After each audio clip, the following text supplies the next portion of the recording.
Hey YouTube, as you can see I am underneath a Mercedes W123.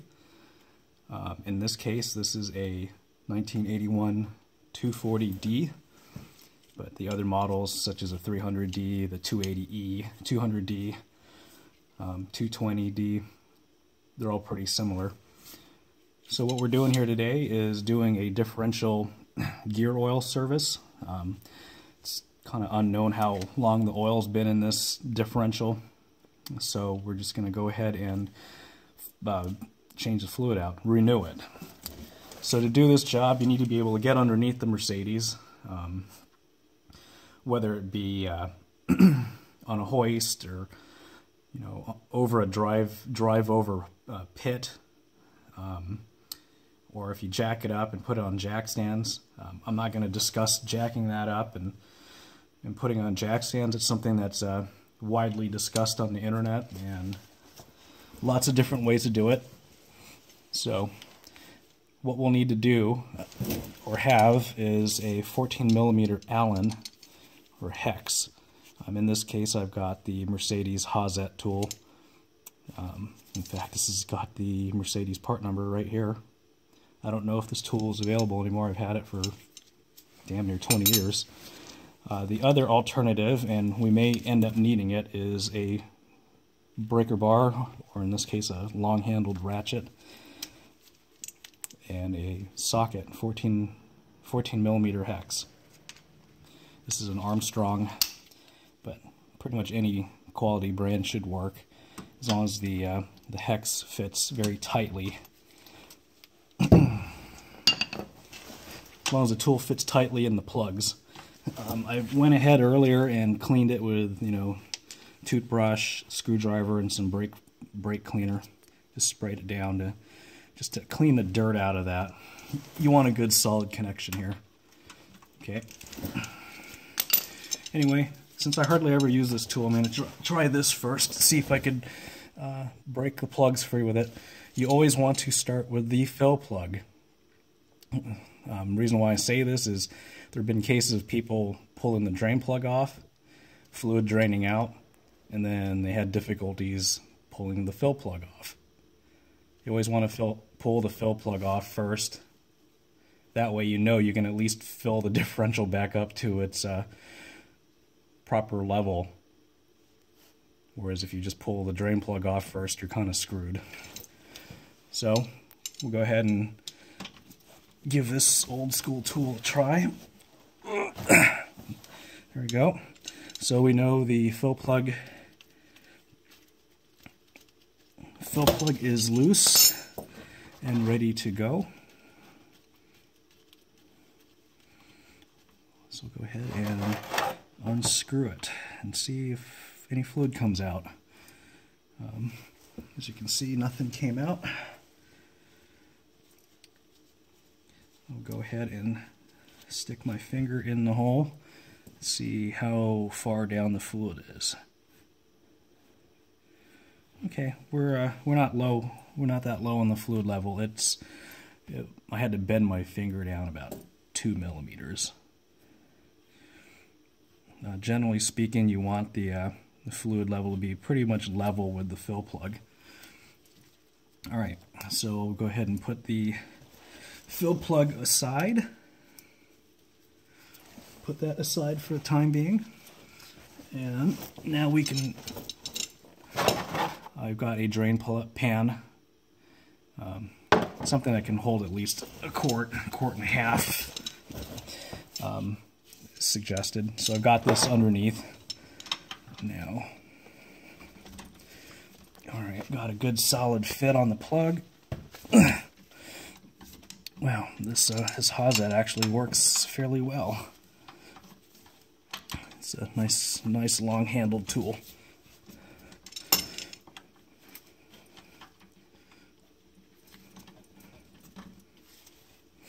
I'm going to switch to the ratchet, just to make things a little easier for me.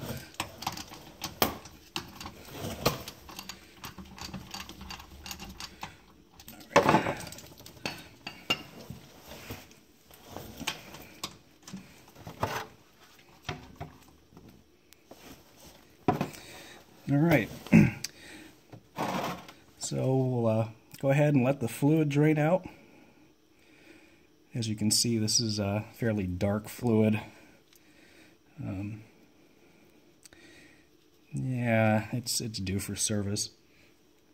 It doesn't smell too bad, but it's definitely perished. So I'll go ahead and pause the video here, and we'll get back to you when I'm ready to film the next segment. Okay, that took quite a while. It's literally 20 minutes later, and we're still getting a little bit of a drip. But I figured I can use this time to tell you what the next step would be. So what I did was I took the plug, took it to the wire wheel, got all the crud out of it. Let's see if we can get it to focus here. There we go. Threads are clean. Doused it with brake clean, got it nice and clean. I like to use thread sealant, something like this. Just put a nice coating around the plug, threads on the plug. We also want to make sure the threads over here are clean. So I'm going to go ahead and prep the plug, since we're pretty close. We're pretty close here to putting this plug back in. And we'll get back to you in the next clip here. Okay, another 10 minutes has elapsed. I think we've got it so to where it's not dripping anymore. We've got the thread sealant applied to the plug. The threads in the case here, differential case, are clean. So we'll carefully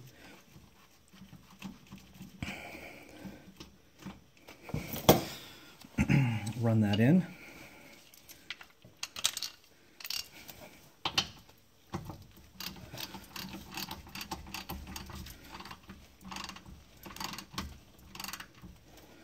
Okay.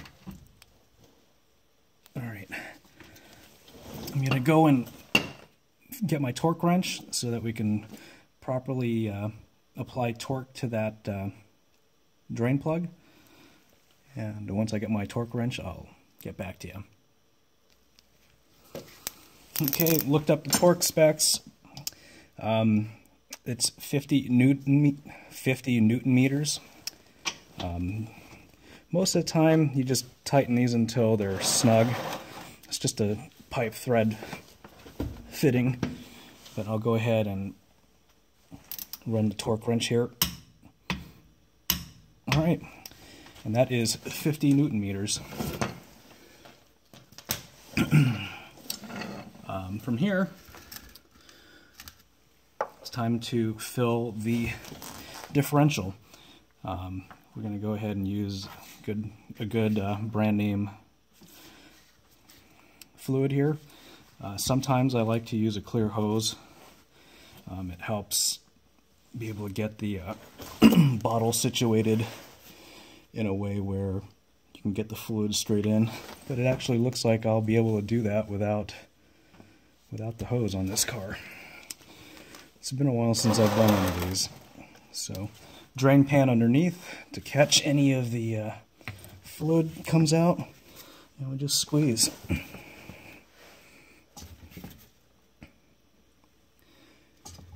Always refer to your service manual for specifications for the fluid, but in this case we are putting 80 W90. This car does not have a limited slip rear differential like my old 1981 300D had a limited slip rear differential, so that required a limited slip additive to go in here with this. But I've just checked, this differential is just a standard open carrier, which most of these cars had open carriers. My 300D that I used to have was special ordered from the factory with the limited slip. I can't say I've seen too many 123s with that option. So what we do is we just keep filling it until it starts running out of the fill hole here. So I'll keep doing this, just kind of slow going, take your time. I think if I remember correctly, it takes about 1.1 liters. So just a little over a bottle. It looks like we're done with the first bottle. So we got the second bottle ready. And there's no need to bore you with watching the entire process, so I'll go ahead and pause it right now and click it back on when we're done.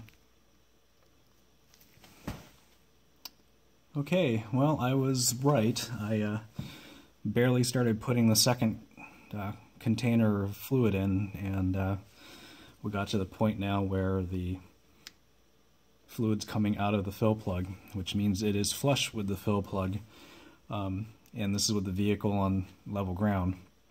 So anyway, I'll get the fill plug prepped, and basically all we need to do is just screw it back in, tighten it to spec. We want to make sure that this crush washer is in good shape. If it's not, replace it with one from the dealer. I've had difficulty finding the correct size crush washer from part stores, but if you can find one at the part store, great. If not, the dealer is always a good place for them. This fill plug actually looks to have a very good crush washer, so I will reuse it. Torque spec on the fill plug is also 50 Newton meters. This is not a taper fit plug. It's not a plug like the drain plug is. Not a pipe thread, I mean. So we'll go ahead and run this in now that it's clean, and tighten it to spec. I usually wait till I've got the plug in before I clean that.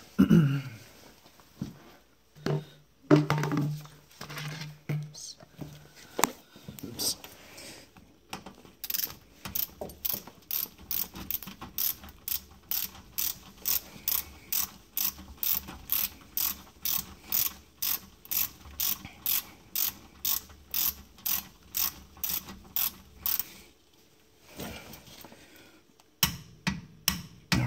That's all we need to do for tightening it. Anyway, this pretty much completes the differential service. You know, of course, you want to wipe up your mess. You don't want this dripping on the driveway or anything like that. So that's all I'm going to do, is I'm just going to clean up all the residue and go for a test drive, see how this thing sounds. This differential here has got about 290,000 miles, and it was starting to make a little bit of noise. Nothing terrible.